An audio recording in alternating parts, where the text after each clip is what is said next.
Romance of Sui in Tang Dynasties Chapter 93. I want you to imagine a world where the government has just completely collapsed. Right, total chaos. Yeah, the capital city is literally burning. Oh. And the new guy in charge, the usurper, is sitting on the throne. But get this, he isn't worried about the economy at all. No, not at all. His biggest concern, his absolute top priority, is whether the horses are going to dance for him. It sounds like a fever dream, doesn't it? Or maybe some kind of surrealist painting. But we are talking about a very specific, very strange historical reality today. We absolutely are. And look, usually when we talk about civil wars and massive historical rebellions, we are talking about troop movements or supply lines. The logistics of war. Exactly. But this specific text, this source, creates this fascinating study on loyalty and irony through the lens of, well, the entertainment industry. It really is a brilliant analysis of performative power. The source asks a remarkably simple question. Can you fake legitimacy if you just have the right costumes and the right music? And the answer, as we are going to find out today, involves elephants throwing wine cups and horses basically dancing themselves to death. It is a wild ride. It's so wild. But before we get to the dancing animals, we really have to set the stage with the human element of the story. We are right in the middle of the Lushan rebellion. Right. So to ground us, this is the mid-8th century. The Tang dynasty is completely on the ropes. And Lushan is this larger-than-life rebel general who is just swept down from the north. He's the usurper we mentioned. Exactly. He has captured the western capital, Chang'an, and the eastern capital, Luoyang. In video game terms, he has captured the flag. He has won the war. But the way the source material describes him in this massive moment of victory is just so interesting. You would expect him to be confident or maybe even a bit arrogant. Sure, he just toppled an empire. Right, but instead, he acts like someone who just broke into a house and is absolutely terrified the owners are about to come back. That is a perfect analogy. Because he is technically the emperor now. Or at least he calls himself that. Yeah. But his first instinct isn't to govern the people. It is to loot. The Chronicle specifically describes him emptying out the imperial treasuries, gold, silver, priceless silks. And what does he do with it? He ships it all straight back to his home base in Fanyang. Fanyang being the frontier region, right, Yeah. up in the rough militaristic north. Exactly. That is his comfort zone. It is almost as if he doesn't actually believe his own hype. He is sitting in the most sophisticated palace in the known world, but he's packing his bags just in case things go south. It's a huge tell. It betrays a massive, massive insecurity. He has the hardware of the empire, the cities, the massive armies, but he knows he completely lacks the software. And by software, we are talking about the culture, the actual undeniable legitimacy of a ruler. Precisely. And that is exactly why he becomes completely obsessed with the palace staff. He rounds up everyone, the eunuchs, the palace maids, the musicians and dancers of the Pear Garden. Okay, for those who might not know, we should probably clarify what the Pear Garden actually is, because this was not just some local garage band. Oh, no. Think of the Pear Garden as a combination of Juilliard, the Royal Academy of Arts, and Broadway, all rolled into one massive state-sponsored institution. The best of the best. The absolute best. These were the most elite performers in the world. They were the ultimate symbols of the Tang Dynasty's golden age. And Lushan captures all of them. And he issues this chilling order. He basically tells them, you will perform for me exactly as you did for the old emperor, or else. The penalty for hiding or refusing was death. It is the ultimate fake-it-till-you-make-it approach to dictatorship. Yeah. He genuinely thinks that if he just hears the same elite music, he will magically become the same kind of revered ruler. He wants the sensory experience of being emperor. He wants the validation that comes with the ritual. And that brings us to the most bizarre part of his whole inventory check. Because he doesn't just want the human performers. No, he does not. He demands the royal animals. Specifically, he wants the dancing horses and the wine-serving elephants. And this is where the story shifts from a standard historical drama to, wait, did that actually happen?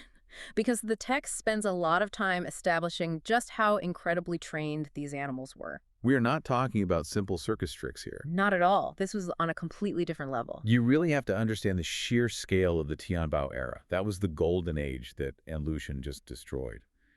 The imperial banquets back then were an absolute assault on the senses. Paint a picture for us. What did that look like? The text describes thousands of musicians performing at once. You had the seated department, which was a group of musicians up on the hall platforms, playing very refined string instruments. Very elegant, very classical. Right. And then down below, in the courtyard, you had the standing department. And that was hundreds of drums and horns just blasting. And they have these massive visual props too, right? The text mentions these things called mountain cars and land boats. Yes, these were elaborate, massive props carrying even more musicians. It was industrial-scale entertainment. And right in the middle of this absolute cacophony, you had the horses. The dancing horses. Yes, these were horses that had been painstakingly trained for years to recognize very specific drum beats and melodies. When a specific tune played, like the Song of the Upturned Cup, they wouldn't just trot around. They actually danced. They would bob their heads, they would stomp their hooves in perfect rhythm and spin in these precise, coordinated circles. It is so surreal to visualize. And what about the elephants? The elephants were even more elaborate. They were trained to walk up to the throne, kneel before the emperor, curl their trunks around a cup of wine, and present it up to him as a toast. That is wild. It was the ultimate symbol of the emperor's mandate to heaven. The philosophical idea was that the emperor's virtue was so incredibly great, so pure, that even the wild beasts of the jungle naturally submitted to him. So when you frame it like that, you can totally see why Lushan is so desperate to get his hands on them. They are the ultimate prop. Exactly. If he can get an elephant to bow to him and serve him wine, it proves to everyone watching that he is the real deal. It is a shortcut to legitimacy. He doesn't have the royal bloodline, he certainly doesn't have the history, but he truly believes he can just buy the image. There is a really poignant quote in the source material about this, a poem by a scholar named Xiao. Oh, that poem captures the irony perfectly. It really does. He basically points out that while the old emperor was busy teaching horses to dance on these luxurious embroidered rugs, he wasn't watching the borders. Right. The luxury essentially invited the theft. The empire became so entirely obsessed with the performance of power that they completely forgot about the reality of power. Which is usually sharp things made of metal. Precisely. And now, Lushan, the guy who brought all those sharp metal things, wants the dancing horses for himself. He thinks that just possessing the symbols of the Golden Age makes him the rightful heir to the Golden Age. So he sets up this massive test for himself. He invites all the tribal chieftains, the warlords who actually helped him win the war, to this huge banquet. This is his big coming out party. Right. It's his moment. He wants to show off. He is telling his allies, look, I am the true emperor now. Not only do the people support me, but even the animals recognize my absolute greatness. He is staking his entire new reputation on this one moment. He really is. So I want you to imagine the scene. You've got these rough, battle-hardened warlords from the frontier sitting around this delicate palace drinking. Probably feeling a little out of place themselves. Oh, definitely. And Lushan is sitting up on the emperor's throne, probably sweating a little bit, waiting for the big finale. And then the giant doors open. The handlers bring in the royal elephants. These massive, majestic creatures, they're led right to the foot of the throne. The music plays. They're supposed to kneel. But they don't. No, they don't. Something happens that Lushan clearly did not account for. The elephants look up at the throne. And they see him. They see him. And they realize this isn't the guy. It is so incredible to me that the historical text gives the elephants that level of explicit agency. It says they stood rigid and stared angrily. They don't just fail to perform a trick. They actively refuse to participate. The tension in that room must have been completely suffocating. Oh, the animal handlers are absolutely panicking. They know full well that if this goes wrong, their heads are going to roll, so they try to force the issue. Right, they step in. One of the handlers actually puts a wine cup into an elephant's trunk and tries to physically guide it up into a toast to Lushan. And this is the climax of the scene. The elephant doesn't just drop the cup. It violently recoils. It curls its trunk back and just flings the wine cup several yards across the room. Yeah. It is a total, undeniable rejection. It is almost as if nature itself is standing there saying, you are a total fraud. And how does the room react? They lose it. The text says the tribal chieftains start snickering. They're covering their mouths, hiding their laughter in their robes. That is amazing. Because you can bribe a general, and you can certainly threaten a politician, but you absolutely cannot gaslight an elephant. The entire illusion of his legitimacy shatters instantly. And Lushan must have been absolutely mortified. Oh, he was totally humiliated. The text describes him as shamed and annoyed. And as is typical of a tyrant whose ego just got bruised, he violently lashes out. He calls them evil beasts. Yes, He calls them evil beasts and orders Yeah. every single one of them to be killed on the spot. He cannot handle the truth of his own illegitimacy, so he destroys the messenger. It is a really satisfying moment for the reader. On one hand, the bad guy gets publicly embarrassed by nature. But this immediate execution leads us directly into the darker, much more tragic part of the story. Because now, Lushan is deeply paranoid. He starts thinking, well, if the elephants publicly rejected me, what about the horses? He doesn't even give the horses a chance to perform. He assumes they're going to be stubborn, just like the elephants were, so he makes a decision that is incredibly practical, but completely tragic. He sends them away. He orders the famous dancing horses to be sent out to the military stables. He basically reassigns the royal ballerinas to the front lines of a brutal war. Exactly. He mixes them right in with the regular, everyday war horses. And this sets the stage for what I think is one of the most heartbreaking scenes in the entire chronicle. It really is. So we move from the opulent palace down to a dusty military camp run by General Shi Siming, who is one of the main rebel leaders. The atmosphere is totally different here. It's dirt, it's blood, it's rough soldiers blowing off steam. They're holding a banquet, but it's a loud, rowdy military mess hall banquet. And naturally, because it's a banquet, they have some music playing in the background. And tied up nearby, just eating out of a standard trough, are a few of these former dancing horses. They look exactly like regular horses. The rebel soldiers have absolutely no idea what they are. Then the drums kick in, the beat drops, and for these horses, that specific sound is a massive trigger. It's pure muscle memory. They have been conditioned for a decade that when they hear that specific rhythm, they have a job to do. So they stop eating, they stand up, they start shaking their tails, they start bobbing their heads, and they start to dance. Now, I want you to put yourself in the shoes of a rebel soldier from the northern frontier. You have never seen a dancing horse in your entire life.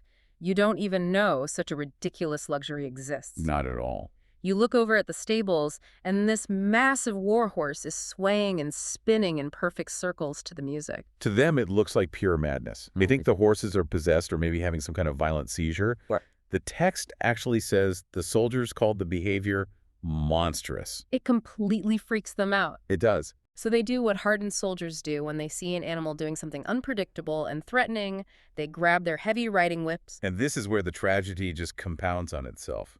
The soldier strikes the horse to make it stop acting crazy. But the horse doesn't understand the concept of stop. No, the horse interprets the pain entirely through the lens of its training. Exactly. It thinks, I must be out of rhythm. It thinks, I'm not dancing well enough. I need to try harder to please them. So the horse stomps its hooves even more vigorously. It spins faster. It desperately tries to get back in sync with the beat of the drums. Which, of course, just terrifies the soldiers even more. They see this massive animal acting even crazier after being hit, so they hit it harder. It is a horrific feedback loop of total misunderstanding. The harder they beat the horse, the more frantically it tries to dance. And the more it dances, the harder they beat it. Until finally, the soldiers just beat the horses to death. God, that is so grim. It's such a heavy, heavy metaphor. It really is. Yeah. And the text makes a very explicit point here. It says, good horses are not as good as arrogant elephants, That's a powerful line. because the elephants died defying the tyrant. They had a sense of agency. They knew exactly who they were and who he was. And they refuse to compromise. Right. But the horses, they died trying to please people who completely misunderstood them. They died because they literally could not stop being what the old system had made them to be. It really serves as a warning, doesn't it, about serving the wrong master? Or maybe about continuing to blindly perform your role for a system that has completely changed around you. Absolutely. The horses were following the old rules in a completely new world, and it got them brutally killed. But the story doesn't just leave us with a tragedy about dead animals. It uses this event to pivot to a very, very sharp critique of the humans in the story. Right, because we have this glaring contrast built up. We have spent all this time talking about dumb beasts and lowly entertainers, but then the text holds up a mirror to the high officials. The elites of the empire. The guys with the top-tier education. The guys who spent their entire lives studying ethics and philosophy and statecraft. The irony is just scathing. These were men who built their entire, incredibly lucrative careers on talking loudly about loyalty and righteousness. They proudly wore the robes of elite Confucian scholars. But when Lushan actually kicked down the door to the capital, what did they do? They folded instantly. The Chronicle specifically notes that they served the enemy with a smiling face. With a smiling face, they didn't just surrender, they eagerly collaborated. They completely rationalized it. And I think that is the core difference between the human and the animal in this specific story. The human intellect is an incredibly powerful tool that can easily be used to justify cowardice. Oh, for sure. The officials probably told themselves things like, well, I need to survive to protect my family's wealth. Or I can do more good for the people if I stay in the administration, even under a tyrant. They intellectualized their own betrayal, whereas the elephant just reacted. The elephant had pure instinct. It had a solid moral core that simply couldn't be rationalized away by complicated arguments. Meanwhile, imagine a city that is holding its breath. Right. We are in Chang'an, which was the absolute jewel of the medieval world, the capital of the Tang dynasty. But the poetry is gone. The glorious parties are gone. It's occupied territory now. Completely occupied. The streets are dead silent, the markets are empty, and the people are terrified that a single wrong word or even just the wrong look could get them executed. It's a city living under a microscope. I mean, paranoia is the new currency. The vibrant life that defined the Tang era has just been completely suffocated. And here is the contrast. Inside the palace, specifically at the frozen jasper pool, there's a party happening. And it's not just a dinner. It is a meticulously choreographed, color-coded explosion of ancient cosmology and music. It is a scene of absolute cognitive dissonance. You know, on one side you have mass arrests and neighbors turning on neighbors, and on the other, inside the walls, you have this music of the spheres being played in perfect harmony. That is exactly where we are heading today, which is the feast at frozen jasper pool. Because looking at the source material, this isn't just a tyrant throwing a farewell bash, is it? No, absolutely not. If you just scratch the surface, this feast is a collision point. You have the ancient theory of the five elements, the very structure of the universe, being weaponized. Weaponized to justify a rebellion. Exactly. You have a psychological war being waged on the artists of the capital. And ultimately, you have a shocking, bloody act of individual defiance by a musician named Lei Hai-king. It's incredibly cinematic. We're going to look at the chaos in the capital that led up to this, the incredibly specific visual symbolism of the performance, which I know you're excited to break down, and then that final fatal confrontation. So let's set the stage. And Lushan, the rebel leader, is in charge of Chang'an. What is the vibe on the ground? If I had to sum it up in one phrase, it would be systematized terror. The source material describes a city that is essentially gripping its own throat. And Lushan hasn't just conquered the city, he's trying to rewire its entire social fabric. He institutes a system of guilt by association that is, frankly, terrifying. Right. And the text mentions something about the imperial treasury here. Yeah. During the initial invasion, things got chaotic. Some citizens looted the treasury, which, to be fair, is what happens when governments collapse. It's just a free-for-all. Yeah. Power vacuum, opportunistic looting, it happens. But Lushan's response is diabolical. He orders that all treasury items must be returned immediately. But he doesn't use his own police to find them. He encourages neighbors to inform on neighbors. Wait, so he turns the population against itself. That seems incredibly dangerous for social stability. It is dangerous, but it's effective for control. If you have a grudge against the guy next door, you just accuse him of hiding a piece of imperial silk. The officials don't bother verifying the claims. They just arrest and execute. It's described as a dragnet where no one is safe. That destroys trust completely. You can't organize a resistance if you can't trust the person living right next to you. You're too busy wondering if they're going to sell you out for a stolen vase. That's the whole point. It's isolation through fear. But amidst this terror, there's this desperate, almost heartbreaking hope. The source describes a rumor mill running over time. The people miss the Tang King, Emperor Lilongji. They are desperate for a savior. I was struck by the detail about the dust scare. It felt so visceral. Can you walk us through that? It sounded almost like mass hysteria. It essentially was mass hysteria. It's a fascinating psychological detail for you to consider. The tension is so high that the citizens are actually hallucinating salvation. The text says that sometimes people would just shout that the Crown Prince's army is here. Just out of nowhere. Out of nowhere. And everyone, shopkeepers, families, would rush out of the city to welcome them, leaving the markets completely abandoned. Just based on a shout, with absolute no verification. Just based on hope.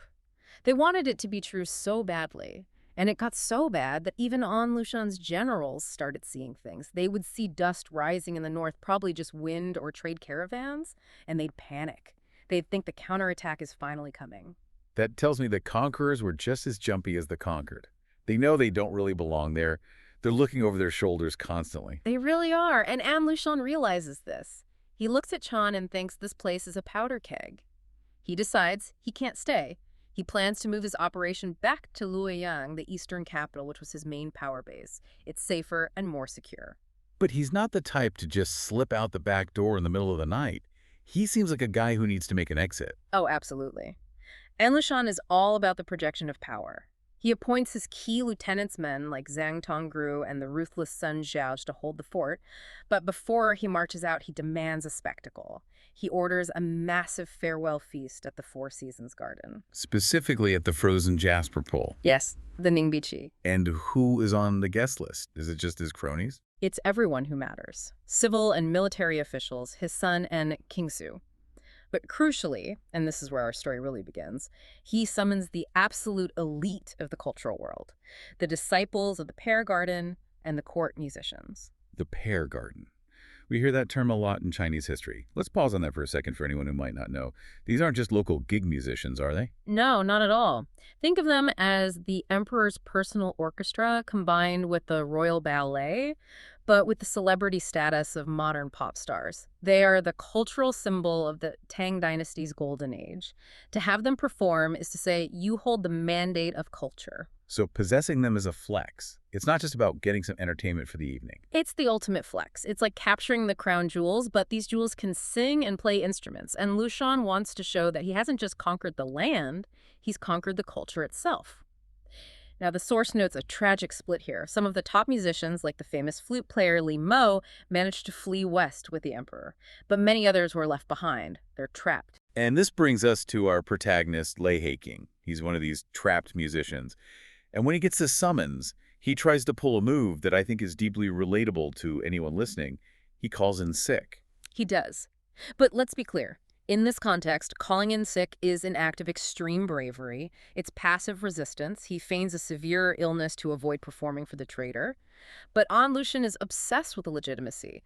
When he notices Lei Heiking is missing, he doesn't just say to get an understudy. Because Lei Heiking is too famous. Exactly. The set isn't complete without him. And Lushan says, Lei Heiking is the best. I don't care if he's dying, bring him here. The text actually says he orders the guards to drag him there, even if he has to be physically supported. That image is chilling, being hauled out of your sickbed to play music for the man destroying your city. Right. There is no opt-out clause in a tyranny. So Lei Heiking is forced to the palace. And this is where we transition from the gritty reality of the occupation to the absolute surrealism of the feast. And I have to say, for the listener who loves symbolism and history, this next part is a goldmine. Oh, this was the most striking part of the reading for me. It's not just a bunch of people walking onto a stage. It's a cosmological map come to life. But I have to ask why? Why does a warlord like Lushan care about color-coding his musicians? It's the application of wuxing, or the five elements theory. And Lushan organizes 120 musicians into 5 distinct groups based on the compass directions and their corresponding elements. He does this because in ancient Chinese philosophy, dynasties change according to the cycle of the elements. So it's about proving he's supposed to be in charge. Exactly. By ordering the music this way, he's saying he is not a usurper. He is the inevitable next step in the cosmic cycle. He is aligned with the laws of the universe. So it's propaganda, but on a metaphysical level. Let's break down the visuals because the level of detail is obsessive. Let's start with the East. Okay, so in the 5 elements, East corresponds to wood.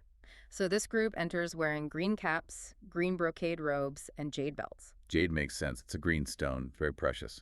Right. They carry a green banner that says Eastern Note Jew. But here's the kicker. The characters on the banner are written in red gems. Why red gems on a green banner? Is it just for aesthetic contrast?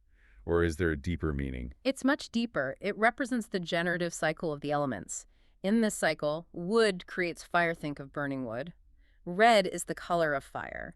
So the banner itself represents the cycle of creation moving forward. The East, which is wood, is birthing the South, which is fire.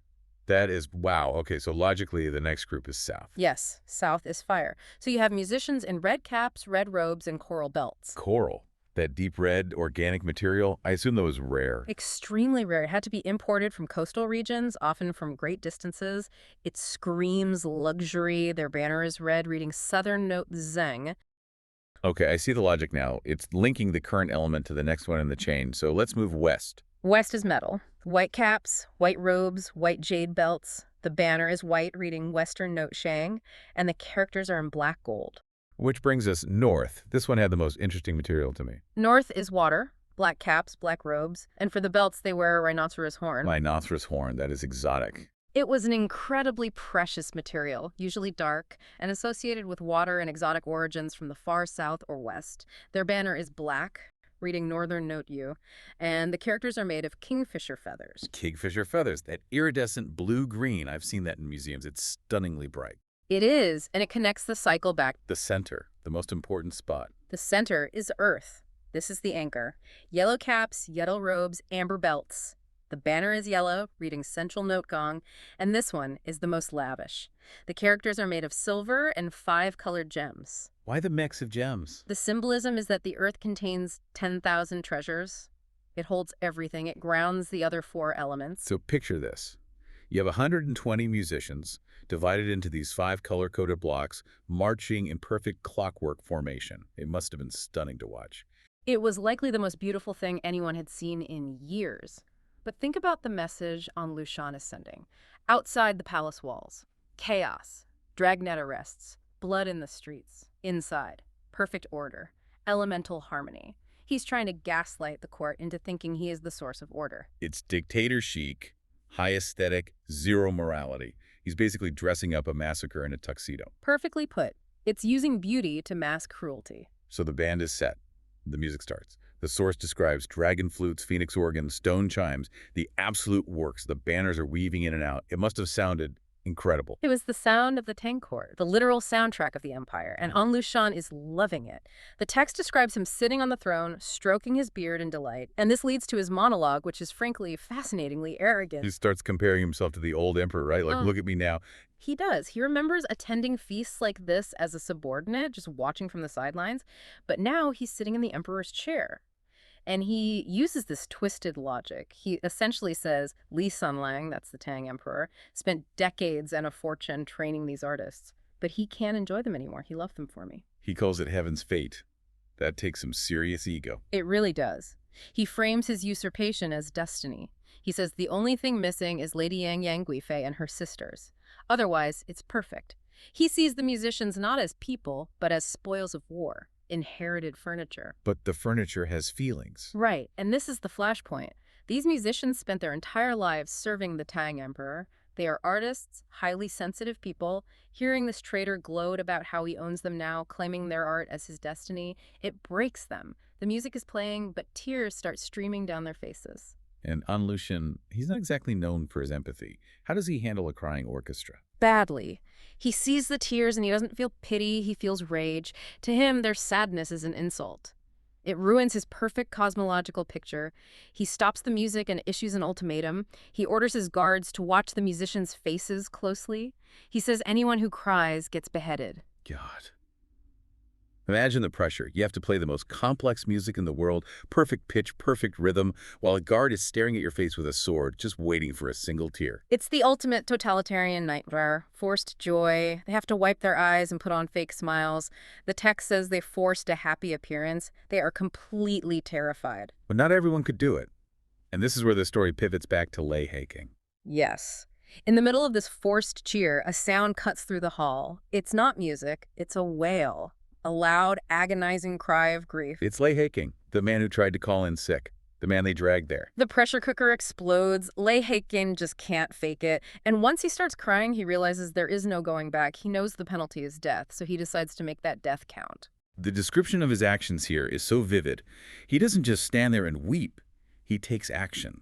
What does he do? He rushes the throne. He takes his instrument, likely a lute or a pipa, and he smashes it on the ground. Why is that act, smashing the instrument, so powerful? I mean, that's his livelihood, that's his art. It's profound. Think about it. And Lushan wants their music to validate his reign. He wants the beautiful sounds to cover up the screams outside. By destroying the instrument, Lei Haking is saying, you can capture my body, but you cannot have my art. He is denying the tyrant the one thing he wants. He's taking the soundtrack away. And he doesn't go quietly either. He gives a speech. He points directly at An Lushan. Remember, An Lushan is surrounded by guards and generals. Lei Haking screams, you rebel thief! You received the immense grace of the emperor and you repaid it with betrayal. Your crimes deserve 1,000 cuts. Yet it's incredibly reckless. He's signing his own death warrant. It's the bravery of a man who has already accepted his death. He declares his absolute loyalty to the Tang, and then he drops a specific name. He says, "Today is the day I die for my country, but after I die, my brother Lushan will settle the score. He will execute you rebels and cut you to pieces." Who is Lei Wenjin? Is he a real general in the story? Yes, in the context of the romance, Lushan is a fierce, loyal general defending a besieged city against the rebels. By invoking his name, Lei Haiking is bridging the gap. He's saying, "I am just a musician and you can kill me. But the sword of justice is coming for you." He's connecting his cultural resistance to the actual military resistance. How does Lushan react? Because he's usually the one doing the shouting. He's stunned. The text says he was dumbfounded, eyes wide, unable to speak for a moment. He's used to people groveling. He's used to fear. He wasn't expecting a musician to verbally eviscerate him in front of his entire court. But the shock doesn't last long. No. Once he recovers, the order is brutal. Quickly, chop him down. The guards rush in. And the death is horrific. They don't just execute him, they dismember him right there in the hall. And the text says he was cursing them until the very end. Cursing without stopping until death. He denied them the satisfaction of his silence. It's such a heavy ending. You have this image of the perfect, color-coded musicians, the banners of the 5 elements, the jewels, the gold, and then in the middle of all of it, a smashed instrument and a body on the floor. It completely shatters the illusion Lushan tried to build. He tried to use the 5 elements to show he was the master of cosmic order, but Lei Haiking's blood on the floor proved that Lushan was just a thug in a stolen robe. The order was fake. The violence was real. Meanwhile, on one side, we have the disintegration of a tyrant, Lushan, who loses his sight and his mind. Yeah. And on the other side, we have the survival of a poet, Wang Wei, who basically uses his art to see through all that darkness. It's really this incredible study in contrast between hard power and soft power. You have Lushan, who has all the armies, all the weapons, but he's destroyed by a symbol, the ancestral temple. Right. And then you have Wang Wei, who has literally no weapons, is rotting in a prison cell, but he manages to save himself with another symbol, a poem. It's amazing. But before we get into the poetry of it all, we really need to set the board. We need to understand the precarious position Lushan is actually in, because despite taking the capital, Chang'e, things are not looking as good as he thought. Not at all. The momentum has completely stalled out. If you look at the broader military context from the sources, that initial shock and awe phase of the rebellion, that's over. Right, the loyalists have regrouped. Exactly. The crown prince, Suzong, has officially ascended the throne at Lingwu, and this is a massive problem for the rebels because it solves the whole legitimacy crisis for the Tang dynasty.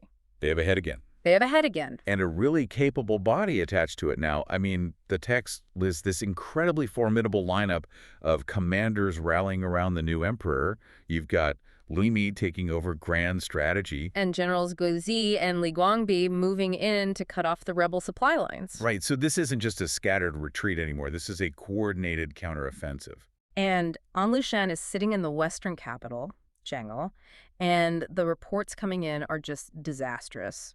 There's a really specific mention of his commander, Ling Huchao, who is trying to capture the city of Yangkou. Oh, yeah. And he is just slamming against a brick wall named Zhang Xin. Yes. Yeah. Zhang Xin is one of those incredible defensive geniuses in history. Yeah. He's holding a city with a handful of troops against a massive army. So Lushan looks at the map and realizes Chang'e is basically a trap. If he stays, he gets completely encircled. Right. So he makes the call to retreat back to his power base in the east, to Luoyang.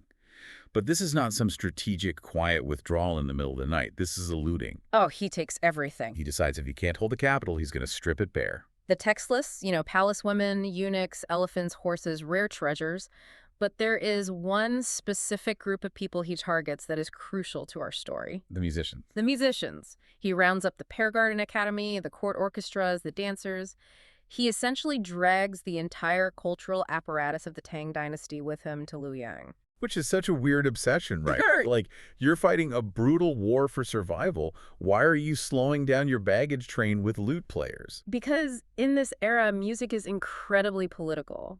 It's not just entertainment for banquets, it's ritual. Possessing the royal orchestra is a way of claiming legitimacy. Oh, interesting. Yeah, he's basically trying to say, I have the music, therefore I am the emperor. He wants to transplant the soul of the Tang court into his new capital. But before he leaves, he decides to burn the body of the Tang court. Which brings us back to the Taimiao, the imperial ancestral temple. That incident we opened with. Why burn it? He's already looted the city. It's an act of spiritual severance. The Taimiao houses the spirit tablets of the past emperors. By burning it, he's trying to kill the ancestors. It's the ultimate desecration. Exactly. He's telling the population, your past is gone. Your ancestors cannot protect you anymore. But the text suggests the ancestors definitely had a different opinion on that. The description of the fire is so vivid. The soldiers light the fires on all four sides. And Lushan is sitting on his horse watching. And then this smoke, that's the actual phrasing, loops down. It's described almost like a guided missile. This column of blue smoke shoots up, reverses course, and blasts right into his eyes. And the reaction is just immediate. Yeah. Visceral. He's instantly blinded. Tears are flowing like rain. He's in so much pain he can't even maintain his seat on the horse. His generals literally have to pull him down and stuff him into a carriage. And it's not a temporary thing? No. The source notes that from that day on, an infection set in and his sight just deteriorated until he was entirely blind. There's a verse in the text that sums it up perfectly. It says, "The rebel destroyed the ancestral temple, so heaven snatched away his sight." Wow. It's the universe balancing the scales. You try to erase the vision of the past, so you lose your vision of the present. So now we have a totally blind warlord retreating to Luoyang. And this physical blindness triggers a complete psychological collapse. The atmosphere in his new court is incredibly toxic. It's a nightmare scenario for anyone working for him. And Lushan was already pretty volatile, but now he's paranoid, he's helpless, he's in chronic pain. He becomes super abusive. Extremely. But here's the great irony. He is bored and depressed, so he demands to listen to music constantly. He has all these talented musicians he kidnapped, but he is terrified of them. Right, because he remembers Lei Haking, the musician who smashed his instrument and cursed on Lushan right to his face. Precisely. And Lushan knows that the people playing for him absolutely hate his guts. So he's sitting in the dark, surrounded by this beautiful music, knowing that any one of those musicians would probably kill him if they had the chance. It's a very specific kind of hell he's built for himself. It really is. So while the tyrant is rotting in the dark, let's pivot to the other side of this story. The man who is trying to survive the purge. Wang Wei. Now, for listeners who might only know him as a name in a history textbook, how big of a deal was Wang Wei in this era? Oh, he was a titan. In the High Tang era, the Golden Age, before the war, Wang Wei was the definition of a polymath. Yep. He was a high-ranking government official, a master painter, a calligrapher, and one of the most significant poets in all of Chinese history. He was the guy who could just do everything perfectly. And the Sutang Yanyi includes this really specific anecdote to establish his genius, specifically regarding music, and it borders on the supernatural. It does. The story goes that someone showed Wang Wei a painting, just a still image of a musical performance. Wang Wei studies the painting, looks at the placement of the fingers and the posture of the musicians, and says they are playing the neon raiment feather dance. Okay. But he doesn't stop there. He says specifically they are on the third stack at the first beat. Which just sounds impossible. You can't hear a painting. That's exactly what his peers thought. They assumed he was just bluffing. So, being curious, they actually rounded up a group of top musicians and asked them to play that specific piece. I love this. Right. They played through the neon raiment feather dance, and right when they hit the third stack, first beat, the observer shouted, "Halt!" And lo and behold, the musicians frozen in that exact moment looked identically like the painting. It's such a great story because it establishes that Wang Wei perceives things that other people just miss. He has this absolute pitch for reality. But despite all that genius, he couldn't predict the chaos of the rebellion. He gets stuck in Chang'an when the emperor flees. Yeah, he was one of the many officials left behind in the panic, and this put him in a terrible position. The rebels were actively rounding up famous officials and forcing them to serve in the new administration. To give it credibility. Exactly. Wang Wei knew that if he served the rebels, he would be a traitor forever. But if he refused, he would be dead. So he comes up with a third option. Mm-hmm. And it is really unpleasant. It's completely desperate. He decides to fake a severe illness. He takes medicine to induce dysentery. Oh, man. Yeah, he destroys his own health, makes himself unable to speak or stand, and literally wallows in his own filth. The goal was to make himself so repulsive and so physically broken that the rebels would look at him and say, He's useless to us. It's a level of commitment to the bit that you just have to respect. Did it actually work? Partially. And Lushan respected his fame too much to just execute him or ignore him entirely. So instead of forcing him to work in the court, he had Wang Wei locked up in Pushy Temple in Luoyang to recover. So he's imprisoned in a temple. The tyrant is in the palace, blind. Yeah. The poet is in the temple, sick. What is going through Wang Wei's head at this point? Well, he's a devout Buddhist, so he spends a lot of his time meditating, but he's also fiercely analyzing the situation. When news reaches the prison that An Lushan has gone blind, Wang Wei connects it to a dream the emperor once had. Oh, right. The emperor dreamt of the deity Zhangku, the ghost eater, eating a ghost's eye. And Wang Wei sees the blindness as the fulfillment of that omen. Right. He thinks the ghost's eye has been eaten. These rebels are ghosts, and they are already dead men walking. It gives him this glimmer of hope. But that hope is really tested when he hears about the death of Lei Haking, right? The musician who was martyred at the frozen pearl pool. Yes. That news seems to just break him. Why did the death of a court musician hit a high-ranking official quite that hard? It's the shared language of music. Wang Wei realizes that at the rebel banquets, the songs being played to celebrate this massive treason are often his songs. Wow. He composed them. His art is being used to soundtrack the destruction of his own country. That is a violation that goes so much deeper than politics. It is, and he sees Lei Haking, who smashed his instrument and died for his loyalty. Meanwhile, Wang Wei is sitting in a cell, alive. He likely feels this complex mix of grief, admiration, and probably some shame. Yeah. He can't fight physically, he's sick and imprisoned, so he decides to fight with the only weapon he has left. He writes a poem. This is the Frozen Pearl Pool poem. I have the translation here, actually. It's short, but it is heavy. 10,000 homes, sad, wild smoke rises. When will the officials ever see the emperor again? Autumn leaves fall on the empty palace. And at the Frozen Pearl Pool, strings are playing. It seems like a simple description of a scene, but every single image is a loaded weapon. Wild smoke implies the total disorder of the rebellion. Autumn leaves suggest the decay of the rightful era. But that last line... Right. Mentioning the strings playing at the Frozen Pearl Pool, that is the accusation. Because that's exactly where the rebels are partying. Exactly. He is juxtaposing the massive suffering of the 10,000 homes with the grotesque celebration of the rebels. He is saying, the country is weeping and you are playing music. It's powerful. It is a poem of mourning, but also of intense condemnation.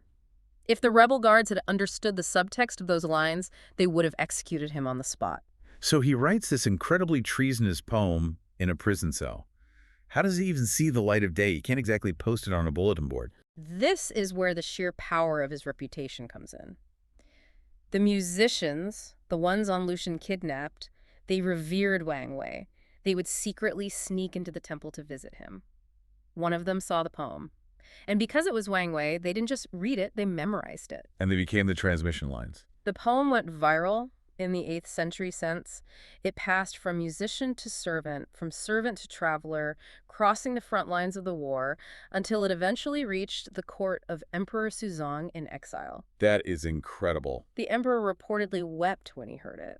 A few lines of verse, smuggled out of a prison entirely via memory, proving to the emperor that his official was still loyal. It really shows that in a world without mass communication, poetry was a form of news. It was a proof of life. So let's fast forward to the end of the war. The loyalists eventually win. The rebels are completely crushed. The emperor returns to Xin, but now comes the really ugly part, the purge. Right. The government has to decide what to do with all the officials who stayed behind. And it was a brutal process. The emperor divided the collaborators into categories based on the severity of their crime. Many were executed, many were exiled. And Wang Wei was in a very dangerous position because he had technically accepted a title from the rebels. Even if he didn't actually do the work. Exactly. He was on the list of the guilty. But he had two things going for him. First, his brother, Wang Jin. Wang Jin was a high-ranking official who had served the emperor loyally throughout the entire war. He submitted a petition that is just really touching. He offered to strip himself of his own rank, to accept a massive demotion if the emperor would just spare his brother's life. Take my career, but give me my brother. It's a powerful gesture of family loyalty, but the emperor had another reason to be lenient. He remembered the poem. The Frozen Pearl Pool poem. He cited it specifically. He said that because Wang Wei had written those lines, at the Frozen Pearl Pool strings are playing, it proved that his heart had never left the Tang. The poem was treated as literal hard evidence in a court of law. So the poem he wrote in absolute secret, just to express his own grief, ended up being the thing that saved his neck. It did. He was pardoned and eventually restored to office. And the text makes a really poignant observation here. It says, Lei He-king was martyred, and he became famous because poets wrote about him. Wang Wei was guilty, but he was saved because he wrote about the martyr. It's this beautiful cycle of art and memory. The martyr needs the poet to be remembered, but the poet needs the martyr to be inspired. And to survive. It completely challenges the idea that art is just a luxury.